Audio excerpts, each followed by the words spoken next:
guys, and welcome to a brand new series on Crash.net, talking about Formula 1 MotoGP next week and all different things in between. I'm with Crash.net's F1 editor Luke Smith, and we're talking about Mercedes today, and generally, can they be stopped? We just recently saw Mercedes win their 6th out of 6th race, the Monaco Grand Prix. Luke, what do you think? Can they be stopped this year?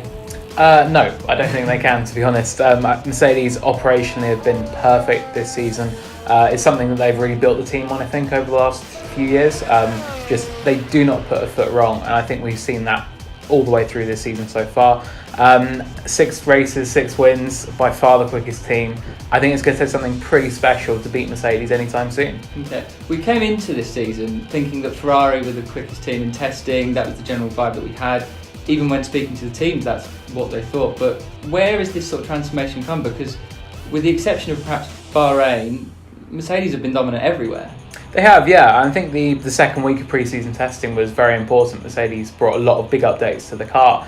And it was ironically the big thing that Ferrari have struggled with this year, tyres, where through testing Mercedes were absolutely lost. There was one race simulation they did, they ended up a lap behind the Ferraris. They were that bad.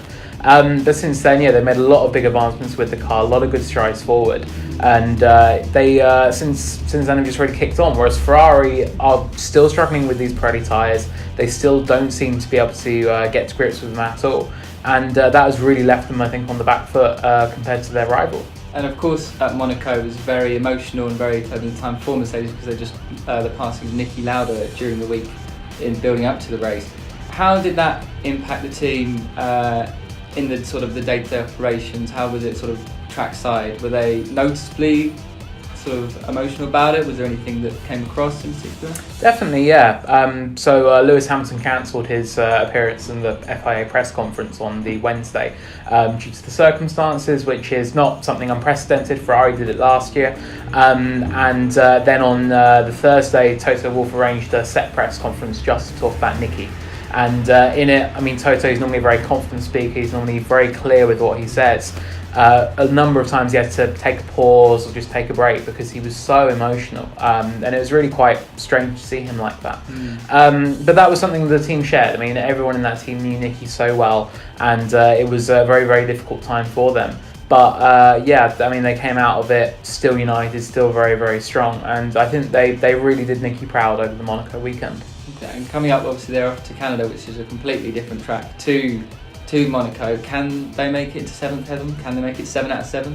I think they can. I think Canada is seen as the track where Ferrari have a chance of striking back. The layout, obviously not many sort of long corners or anything like that. It's a lot about straight line speed and exit out of corners. So that should play more towards Ferrari's strengths.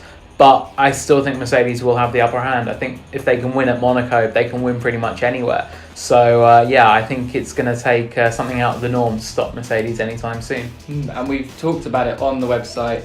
McLaren's famous season in 1988, winning 15 out of 16 races that year. Can Mercedes do something similar, or even go the full season winning every race? Do you think it's possible at this stage? I think it is, yeah, which is astounding. I mean, 21 races, 21 wins would be just unthinkable, really. For nothing to go wrong for 21 races, it's a big ask. And I think it's likely that something out of the norm will happen at a race this year, as we saw in Austria last year with their double DNF. It'll take something like that, though, I think. But if you're looking at it on a normal day in a level playing field, I think it's going to be really, really tough for Red Bull or Ferrari to stop them anytime soon. Okay, because ultimately that's where you probably look to change the rhythm. Is you're looking to a Ferrari to turn around something or put in an update or sort of an absolute performance that takes Mercedes back to perhaps where they were before. Who is most looking like they could do that at a certain racetrack in the next few weeks? Is the Red Bull and the Honda package really pushing forward here, or are we looking to Ferrari and their winter testing pace to sort of... Yeah, I think Ferrari's still the better shout. I think we saw in Bahrain just how good they can be once they get everything right. Red Bull, Honda, they're still coming a long way. We saw in Monaco even a track that obviously straight line speed isn't important, but when they were coming through the tunnel, you saw Hamilton just edging away slightly from Verstappen. But Honda, they will make strides through the season. I don't think they're quite there just yet. So I think Ferrari is still probably the better shout right now. In terms of who the driver, though, I think Max Verstappen, he has been fantastic this season. I think if you wanted the best combination maybe to beat Mercedes, you should have Max Verstappen in the Ferrari to do that. But it's going to take something, I think, big from either of those teams to turn it around. Yeah, well, we'll look forward to finding out if anyone can in Canada in a couple of weeks' time. Thanks very much, and we'll catch up with you soon.